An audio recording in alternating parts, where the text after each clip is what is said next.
Berinda. Itotubika bota uzoti mwana wako chemere. Mama. Go nini? Ewe. Akomana we. Ishike upande. Ekuma town. Honde. Takaphewe. Akomana we. Ya mwafumira ne maono. Honde ka. Mukunda. Honde. Akomana. Pari kudini papa pano? Atasuka pontinezi. Suka.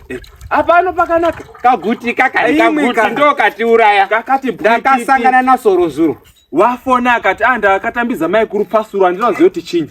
Wakandipeka mare. Nezviro zvizvi ndakabata akati ndakatomutora ndikati kumbayo matimata hakuna chiro. Alright. Makasangana pina naye? Ndakasangana yapi basa pakepo. Pabasa pake. Pabasa. Alright. Magirazi. Makakona mai kuri wedu. Mwiwe. Mire ndo. Andina umwe bawa square. Unondimiririra. Anditi. Undiwa weka. Wakandipeka 20 aka. Alright. Iwe. Akomana we. Wakabve kumwese imwe mari yangu. Rambo chisuke ndiro. Isaipa ni paguyo papo.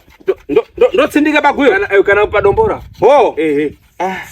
Padombo epo papo. Hayo ngemhepe. Ona maoko kwacho maikuru. Ona zvakaita. Azvitorunge mhepe. Ayo. Isaipo papo. Ine nani ndakapedze kuchisuka zvikwa chichirongedza. Mwana uyu anaye mazuva naye akushanja. Alright. Unondibira. Andichamiri banda. Alright. Ndinoda kange basa bhuku ponde. Makaita.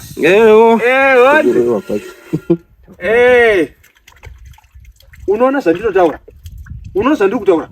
Mai kuri kubve kuno kumusha afambire nyaya dzawo kuende pabasa remwana wangu. Matomati aya rasai mutoilet. Andi atina madomasi. Iwe, rasai madomasi aya mutoilet. Mai kuri anoshanja. Tinofa, unoisoro chef. Tora izvo zvizvi, ndokande mutoilet. Mario Tony, tora foshoro ndinoiti. Sauti yematombo rimwe here. Yakapera. Tora foshoro ndinoitire weti. Mai kuru anoshanja zvisingaiti ba ndinomitisirwe mari yangu pano. Bata. Undofoshoro to. Ndotonoitire weti.